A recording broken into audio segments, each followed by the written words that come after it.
agradecer a Recon por la invitación y sobre todo por tenernos hoy como partners, como colaboradores de esta gran iniciativa que hoy inicia, bueno, que ya se inició y que realmente hoy se capitaliza también con el acervo que se cuenta y sobre todo con la identificación de estos grandes líderes. Hablaban de ya 900 iniciativas que se tienen ya identificadas y por el otro lado se sigue promoviendo que esto se lleve a cabo todavía más allá en el territorio colombiano. Me toca hablar hoy un poco acerca de liderazgo basado en valores y esto es algo que el centro realmente ha venido promoviendo desde su origen. El centro se origina en el 2009 y me gusta hablar de esta historia simplemente porque parte de la base de por qué los valores son de tal relevancia en este proceso de cambio. En el 2009, no sé si recuerden, hubo una gran debacle financiera, no sé si la sintieron, claro.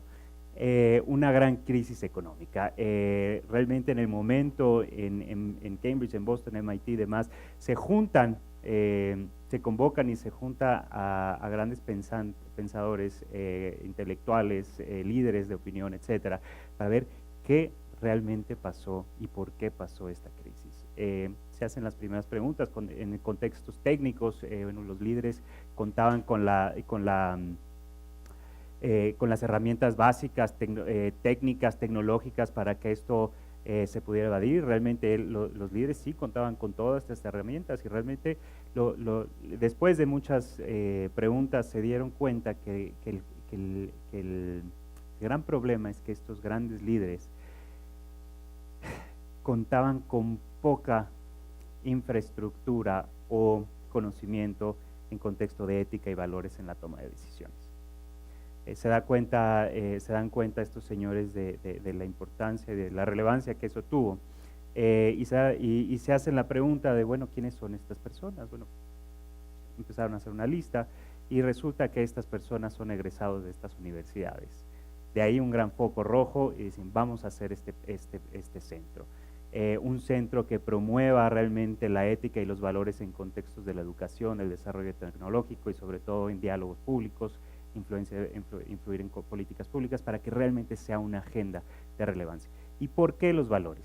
¿Por qué los valores y por qué la ética? Cuando hablamos de valores, por lo general hablamos en contextos muy filosóficos, morales, etcétera, en donde existe realmente una separación entre la realidad y lo que predicamos realmente, ¿no? Los valores, la honestidad, tenemos que ser honestos, el respeto, pero cuando llega el momento de la verdad, crítico, de tomar una decisión, se nos olvida 100% la importancia de los valores, de la honestidad, del mismo respeto, etcétera, ¿no?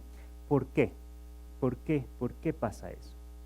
¿No? Me gustaría dejarlos con esa pregunta en este momento y abrir un poco el foro a explorar la gran diferencia y lo pongo de esta forma.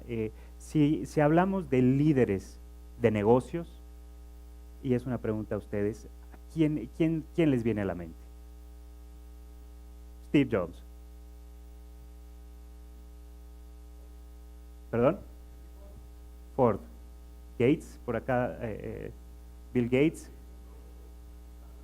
Carlos Slim, ¿algún otro? ¿Perdón? Ardí Lalule. En fin, ¿qué los distingue? Vamos, si hablamos de las virtudes de estas personas, pudiéramos escuchar algunas virtudes, algunos valores que hagan estas personas, que ustedes conocieran.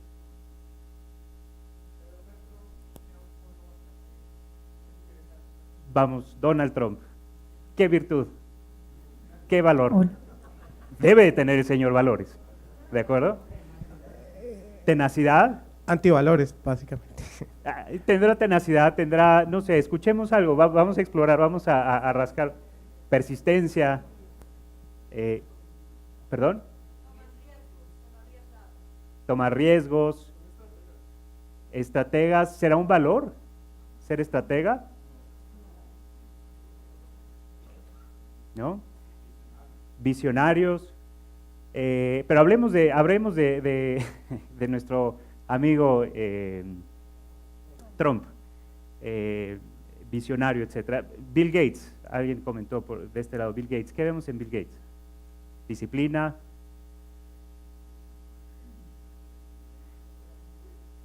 perseverancia, convicción. ¿Cuál es la diferencia entre disciplina y convicción y perseverancia?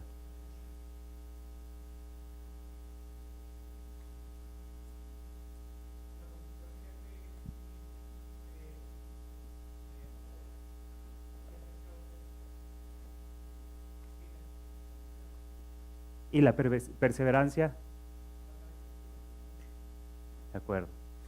Si se fijan, son preguntas que pocas veces nos hacemos realmente, buscar realmente, indagar sobre esto y qué es lo que hace diferencia. Ahora, déjenme cambiar un poco el escenario y quitemos de la palabra de negocios. Líderes, ya no de negocios, pero líderes, simplemente dejemos la palabra líderes. Gandhi, Mandela, Dalai Lama. ¿Perdón? No escuché bien, pero Ekin Patarroyo, Luther King, García Márquez. Empiezan a salir estas personas mucho más fácil, ¿no? Ahora, ¿qué es lo que los distingue? ¿Por qué vemos simplemente la palabra, el contexto de negocios, y hoy hablamos de negocios, pero podemos ponerle la palabra líderes políticos, etcétera? ¿Qué es lo que hace diferente a estas personas de simplemente la palabra líder? No ser individualistas. Integridad, hablamos, eso ya viene siendo un valor.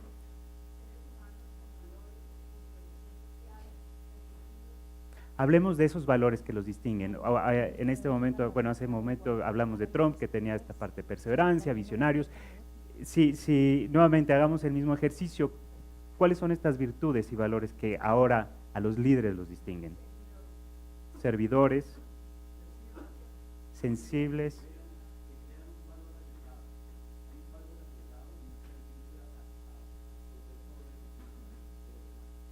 ¿qué es eso? ¿Cómo se le llama eso? Servicio, altruismo, beneficio a los demás, no solo el lucro. Hablemos de Mohamed Yunus, el Banco de los Pobres, crédito a mujeres, emprendimiento social. De acuerdo. O sea, no es solo lo material. ¿Cuál es ese valor? Filantropía, compasión, espiritualidad.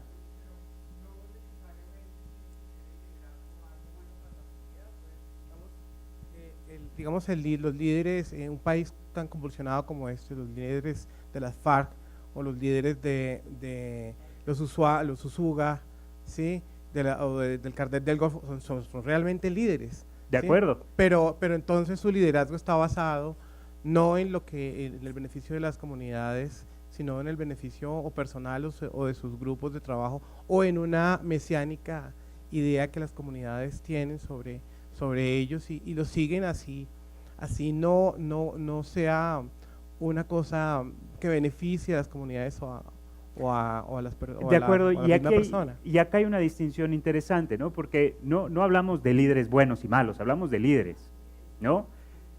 Y los líderes, vamos, hay líderes, este ejercicio lo hemos hecho mucho en distintas partes del planeta y vemos que en ocasiones sale Hitler como líder, vamos, o sea, no estamos viendo quién es bueno, quién es malo, sino qué es lo que hace un líder, qué es lo que hace que esa persona realmente la gente la siga, ¿no?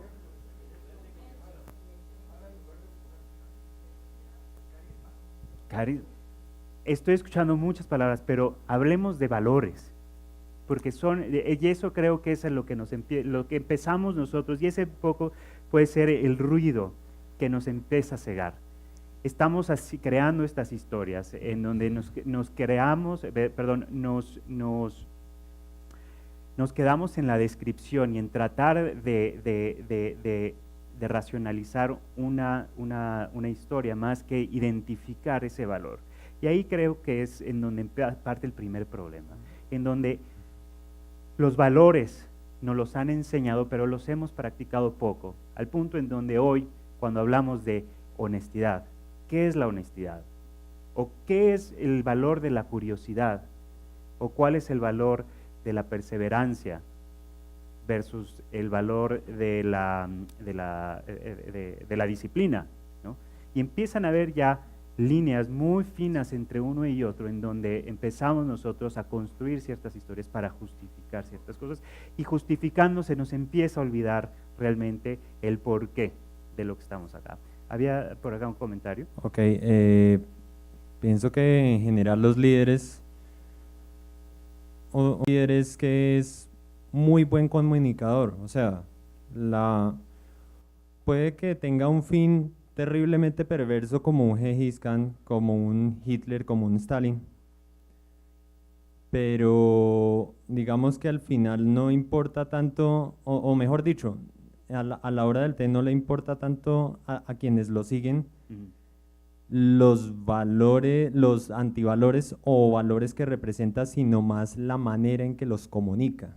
Por ejemplo, hoy vemos la comparación entre Estado Islámico y Al-Qaeda, y en esa comparación la ventaja grande por la cual Estado Islámico ha, digamos, sobrepasado en publicidad a Al-Qaeda y en publicitar y en, digamos, tener una campaña exitosa, por así decirlo, porque pues mal que bien lo han tenido. Sí. Ha sido precisamente que se han logrado diferenciar en ese mercado, han logrado causar tanto impacto que pues han llegado incluso a ser más relevantes ahorita en este mundo, en la agenda internacional. Cuando se habla de terrorismo, antes la referencia más citada era Al-Qaeda, ya de unos 4 años para acá viene siendo Estado Islámico. Entonces yo pienso que más que solo el tema de valores, que como lo representa, es cómo se transmiten esos valores. Bien, y me gustaría tomar el caso en particular, no de la Al-Qaeda y demás, sino el cómo expresas esta historia. Y es a lo que me refería. Pasa mucho que nos quedamos tratando de justificar el por qué sí, el por qué no, más que ver el por qué esa comunicación se dio como se está dando, la efectividad de esa comunicación. Entonces, habría que ver por cuál es la cualidad o esa virtud de ese líder que hizo que la comunicación fuera efectiva. Me gustaría proponer que habría que ver el caso, pero creo que en ese caso la comunicación parte del valor de la empatía, ¿no?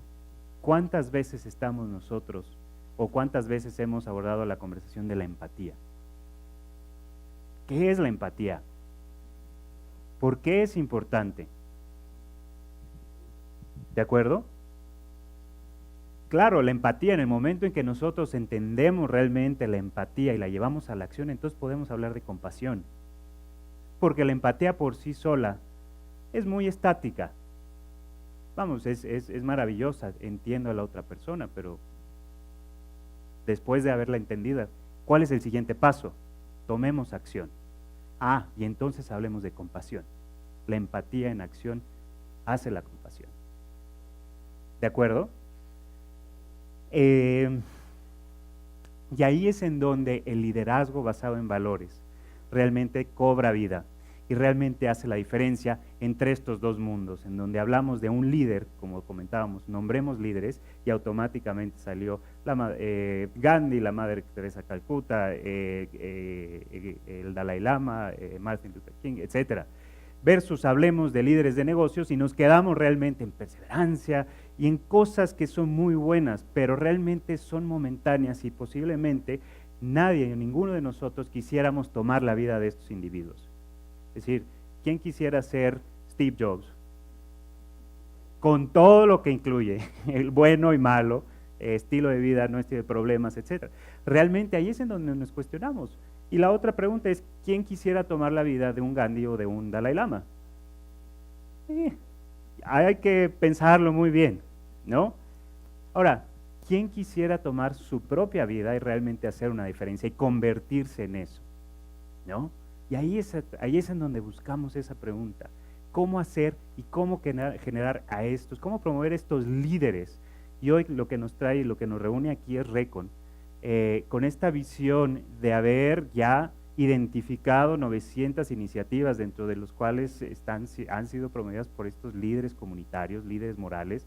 Vemos que estas personas no son líderes de negocios, habrá algunos demás, pero ¿qué es lo que vemos acá? Que son líderes realmente, que los está motivando a algo, deben de tener esto, ¿no? Esto, ¿qué es ese algo que los está moviendo, que los está llevando a la acción? A pesar de todo lo que han vivido en sus comunidades. ¿De acuerdo? Una pregunta. ¿No?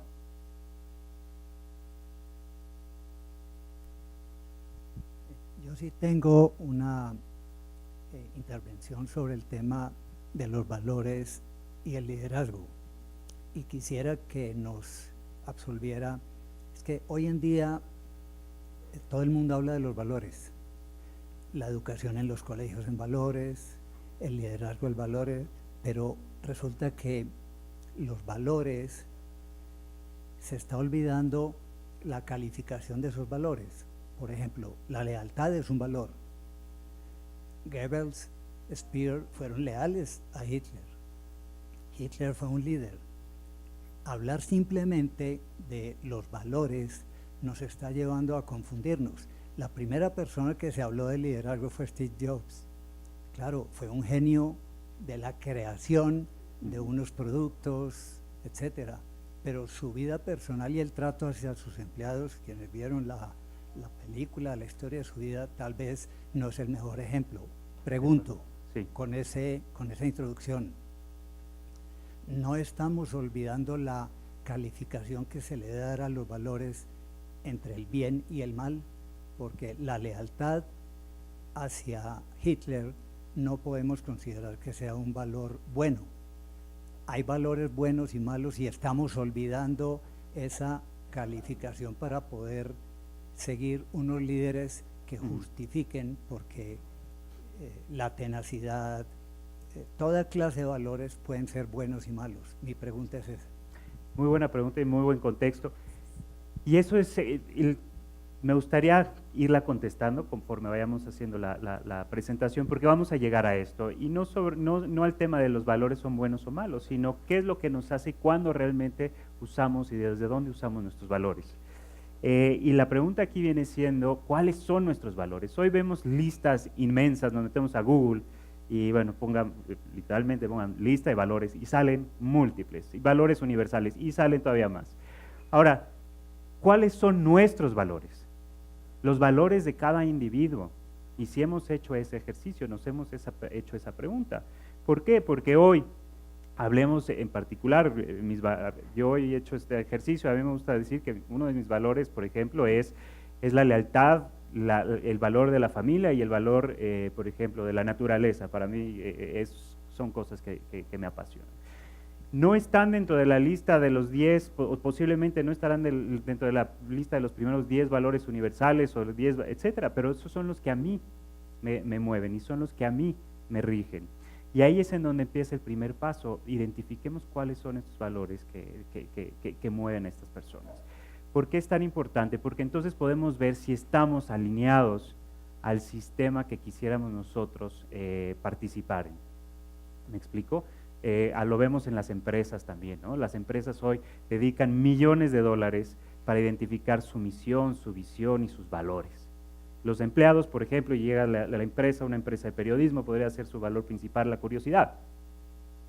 Y resulta que el empleado que está aquí llegando a pedir trabajo, no le importa la curiosidad, vamos, su valor principal, o uno de sus principales valores es el valor de la...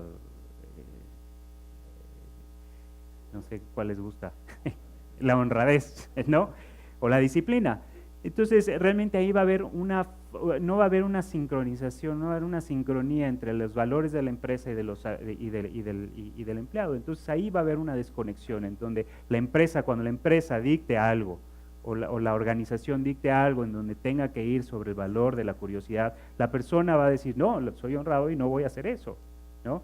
Y entonces ahí empiezan los puntos de conflicto, que entonces se pueden interpretar como buenos y malos, y entonces, ¿qué es lo que hago, no? ¿En dónde estoy y desde qué frente hago tomo la decisión para abordar ese tema? El segundo factor importante y muy relevante para todo ello es también hablar de las emociones, ¿no? Y ese es un ingrediente muy divertido. ¿Qué pasa cuando mi valor de la honestidad es el mayor y yo digo, soy leal? Es más, mi valor es la lealtad y la honestidad. Y ante todo le soy leal a la honestidad.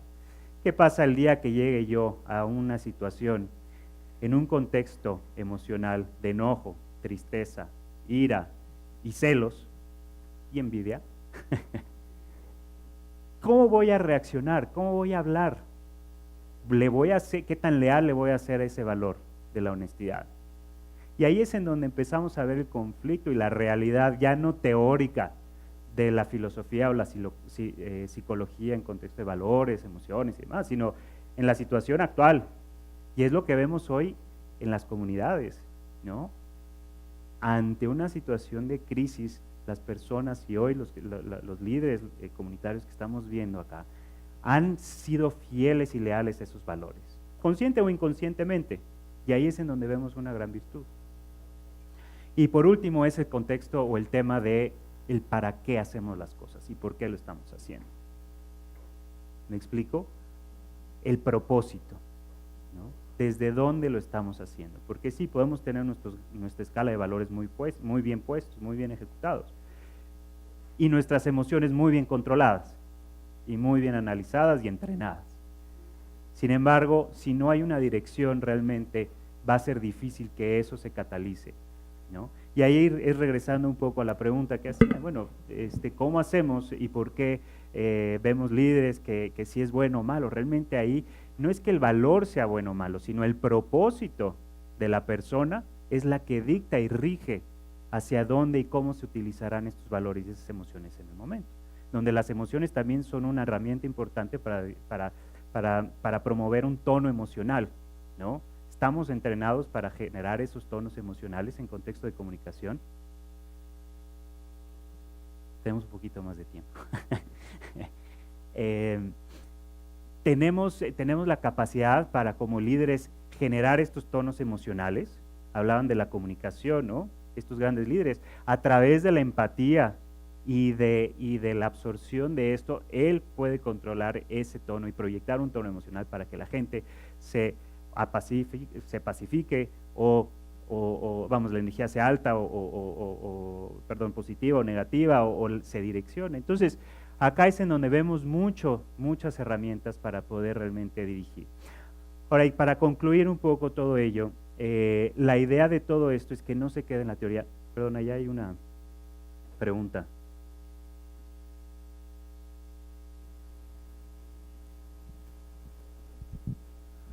Yo opino que uno de los cambios esenciales del liderazgo hoy en día es que en el pasado teníamos caudillos.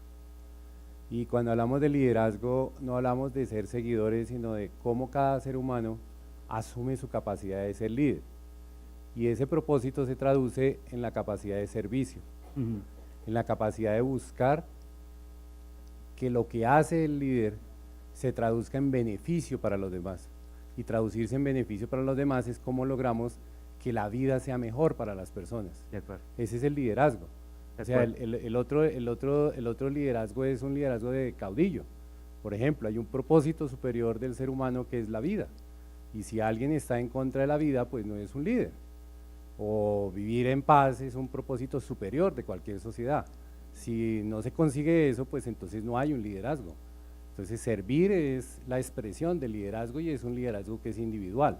Hoy en el mundo de hoy no se busca tener caudillos, se busca es cómo el ser humano asume su capacidad de liderazgo.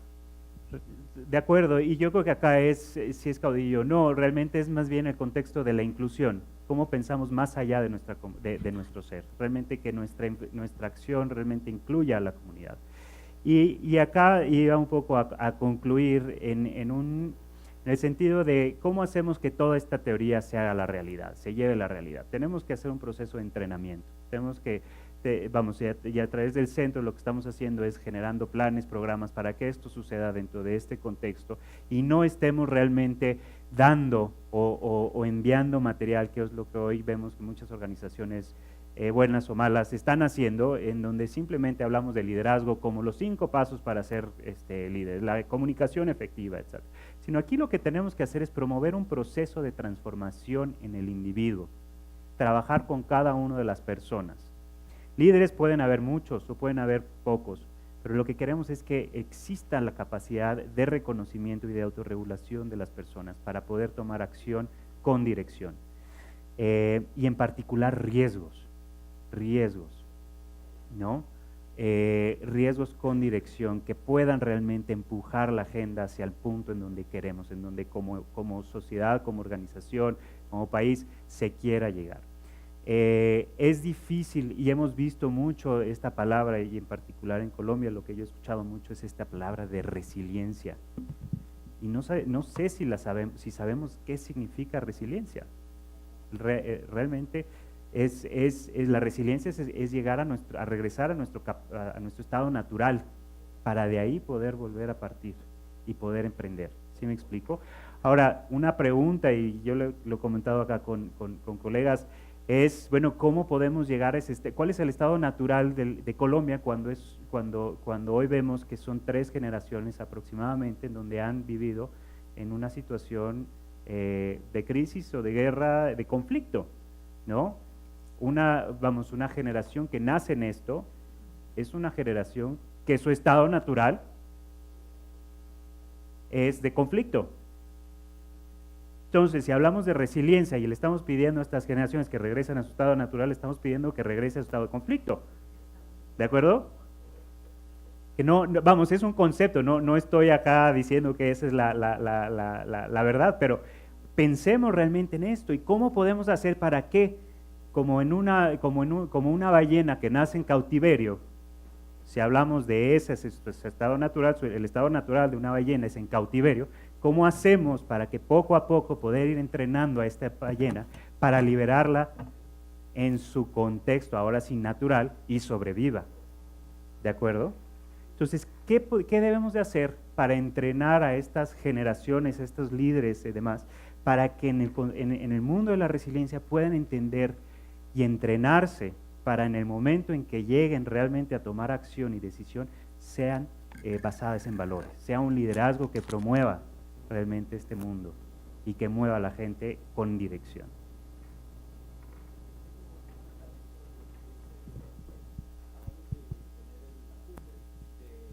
Gobiernos locales, los 300 alcaldes, y 2 puntos. Uno, la importancia de trabajar y entender y digerir qué significa el bien público, el espacio público y el interés general. Y el segundo, salió un artículo muy bueno hace poco sobre los profesionales que está buscando Google, las mejores empresas que existe, fuera de General Electric que mencionaba ahora el doctor Villamizar. Google no busca profesionales con títulos y títulos y títulos y títulos y títulos. Son personas que trabajan en equipo. Los que llamamos las habilidades blandas, soft skills, Sí. trabajo en equipo, construcción de consensos, diálogo respetuoso, pero constructivo. Pues solo quería dejar eso en el aire.